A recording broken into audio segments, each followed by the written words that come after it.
God has known each one of us from the womb. From the moment of conception, as we were developing inside of our moms, He has given us a role that a lot of times we don't discover till later, but it's to share in His love for other people. Our call to love comes from the heart of the Father.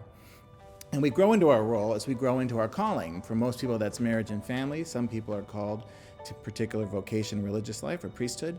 But ultimately, God is calling and doing the work in us. And it's a good analogy to think about St. Therese. She gave this example of how she wanted to go to heaven, and that the first floor of her house was earth, the second floor of the house was heaven.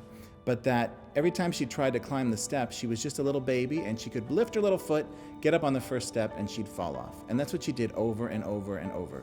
It wasn't until God, her father, in this case her dad, lifted her up that she would make it to the second floor of the house. Are you and I aware that on one level we're called to greatness, but that for most of us, God is calling us to love Him in very simple and ordinary things? We hear in the gospel today about how Jesus lived an ordinary life. A lot of people didn't really know Him as God. They knew Him as a neighbor. They knew Him as a great worker, as a, if you will, a professional in their community.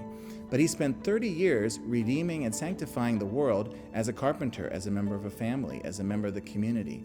That's a model for us. We're called to sanctify our work and to love God through ordinary things every day.